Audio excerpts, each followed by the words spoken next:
Hi friends, इस video में हम लोग पढ़ेंगे आपातकालीन प्रावधान। आपातकालीन प्रावधान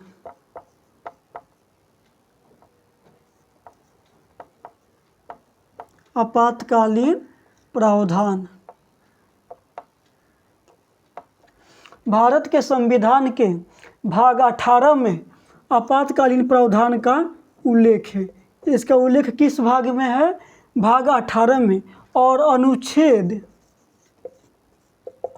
352 से 360 तक आपातकालीन प्रावधान का उल्लेख है। भाग 18 में है और अनुच्छेद 352 से 360 में है। भारत के संविधान में 3 तरह के आपातकाल का प्रावधान है। पहला है राष्ट्रीय आपातकाल। पहला राष्ट्रीय आपातकाल। दूसरा राष्ट्रपति शासन। राष्ट्रपति शासन। और तीसरा है वित्तीय आपातकाल। वित्तीय आपातकाल। वित्तीय आपातकाल। और पहला है राष्ट्रीय आपातकाल। अब हम लोग राष्ट्रीय आपातकाल पढ़ेंगे। आपातकाल में आप लोग जान गए, आपातकालीन प्रावधान में भाग 18 में उल्लेख है। अनुच्छेद 352 से लेकर 360 तक इसका उल्लेख है। 3 तरह के आपातकाल का प्रावधान है: राष्ट्रीय आपातकाल, राष्ट्रपति शासन और वित्तीय आपातकाल।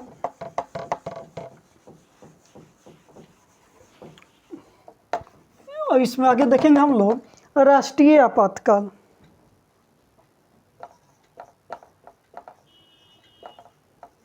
राष्ट्रीय आपातकाल। राष्ट्रीय आपातकाल का उल्लेख अनुच्छेद 352 में है। अनुच्छेद 352 में राष्ट्रीय आपातकाल का उल्लेख है। तो राष्ट्रीय आपातकाल की घोषणा राष्ट्रपति मंत्रिमंडल की लिखित सिफारिश पर ही कर सकता है।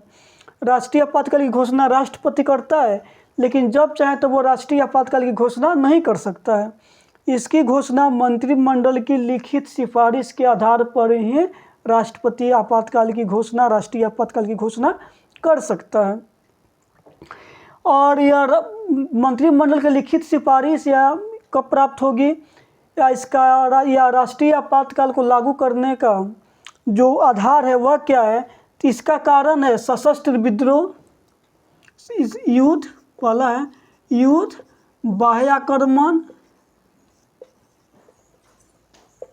बाह्याक्रमण और सशस्त्र विद्रोह। सशस्त्र विद्रोह। इसके आधार पर राष्ट्रीय आपातकाल को लागू किया जा सकता है। अब देखेंगे इसको संसदीय अनुमोदन। अब यदि राष्ट्रपति को इसका आसन खतरा भी लगे, यदि युद्ध चल रहा हो, बाह्याक्रमण हो, सशस्त्र विद्रोह, तब तो राष्ट्रीय आपातकाल को लागू करेगा ही। अगर यदि इसका कोई आसन खतरा लगे तभी राष्ट्रपति मंत्रिमंडल की लिखित सिफारिश के आधार पर राष्ट्रीय आपातकाल को लागू कर सकता है। इसको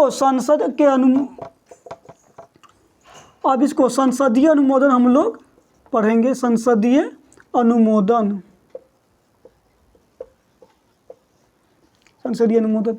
राष्ट्रीय आपातकाल को संसद के दोनों सदनों द्वारा विशेष बहुमत से पारित होना चाहिए। ध्यान रखिएगा, एग्जाम में आता है कि राष्ट्रीय आपातकाल को संसद के किस सदन से पारित होना चाहिए, तो इसको विशेष बहुमत से, ध्यान रखिएगा, विशेष बहुमत से इसको संसद के दोनों सदनों से, लोकसभा और राज्यसभा से इसको पारित होना चाहिए। यदि लोकसभा का सत्र नहीं चल रहा हो तब राष्ट्रीय आपातकाल की यदि घोषणा हो जा रही है तो लोकसभा के अगले वाले सत्र के प्रथम बैठक में इसको पारित करना आवश्यक है। और एक बार यह पारित हो जाने पर 6 माह तक यह लगा रहता है। 6 माह तक यह लगा रहता है। फिर इसको संसदीय अनुमोदन द्वारा आगे 6 माह तक इसको बढ़ाया जा सकता है। और हम लोग आज यह राष्ट्रीय आपातकाल को पढ़ा। अब इसका प्रभाव क्या पड़ता है? इसका प्रभाव यह है, राष्ट्रीय आपातकाल का प्रभाव। इसका प्रभाव कुछ मौलिक अधिकारों पर भी पड़ता है। कुछ मौलिक अधिकार को स्थगित कर दिया जाता है। लोकसभा और विधानसभा का सत्र विधानसभा को 1-1 साल के लिए बढ़ाया भी जा सकता है कि अवधि एक सभा के लिए, लोकसभा और विधानसभा की अवधि 1 साल के लिए बढ़ाया जा सकता है। यह हम लोग देख लिए राष्ट्रीय आपातकाल। अब राष्ट्रीय आपातकाल को समाप्त करने के बारे में पढ़ेंगे। इसकी समाप्ति कैसे होती है, इसकी समाप्ति कैसे होगी। तो राष्ट्रीय आपातकाल को राष्ट्रपति किसी भी समय वापस ले सकता है, इसको संसदीय अनुमोदन की ज़रूरत नहीं होती है। और यदि लोकसभा इसके जारी रहने का प्रस्ताव निरस्त कर दे तब भी राष्ट्रीय आपातकाल को वापस लिया जा सकता है। दूसरा है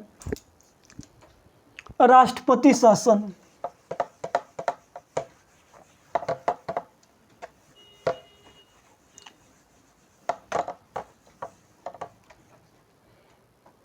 दूसरा राष्ट्रपति शासन।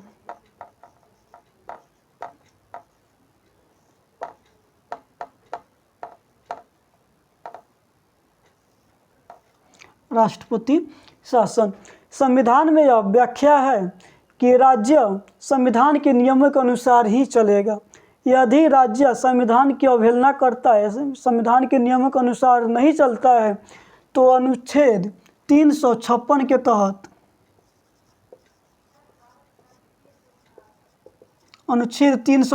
के तहत राष्ट्रपति शासन लागू किया जा सकता है। राष्ट्रपति शासन लागू किया जा सकता है, लागू किया जा सकता है।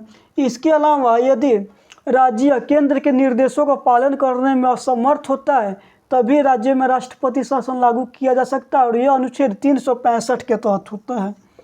अनुच्छेद 365 के तहत होता है। इसका क्या प्रभाव पड़ता है, यदि राष्ट्रपति शासन लागू हो जाता है तो राज्य के शासन की जिम्मेदारी राष्ट्रपति खुद अपने हाथ में ले लेता है, या राज्यपाल को सौंप सकता है, या किसी अपने अधिकारी के तहत वह शासन करता है। लेकिन जनरली ये देखा जाता है कि राष्ट्रपति शासन में राज्य के शासन की जिम्मेदारी राज्यपाल या किसी अधिकारी को ही देता है। इसका भी प्रभाव पड़ता है, इस राष्ट्रपति शासन का भी। तीसरा है वित्तीय आपातकाल।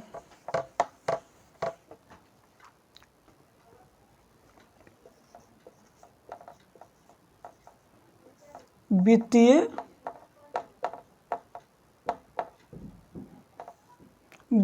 आपातकाल। वित्तीय आपातकाल का उल्लेख संविधान के अनुच्छेद 360 में है। इसका उल्लेख अनुच्छेद 360 में है। इसका उल्लेख अनुच्छेद 360 में है। यदि वित्तीय साख खतरे में हो जाती है तो वित्तीय आपातकाल की घोषणा राष्ट्रपति कर सकता है, लेकिन अभी तक भारत में वित्तीय आपातकाल की घोषणा नहीं हुई है। 1991 में ऐसी स्थिति हो गई थी, लेकिन वित्तीय आपातकाल की घोषणा नहीं की गई। तो हम लोग आज आपातकालीन प्रावधान पढ़ लिए। आप मेरे चैनल को सब्सक्राइब कीजिए, लाइक कीजिए, कमेंट कीजिए, शेयर कीजिए, और इससे हम लोगों को भी मोटिवेशन मिलेगा और आगे भी कंटिन्यू क्लास चलता रहेगा। Thank you.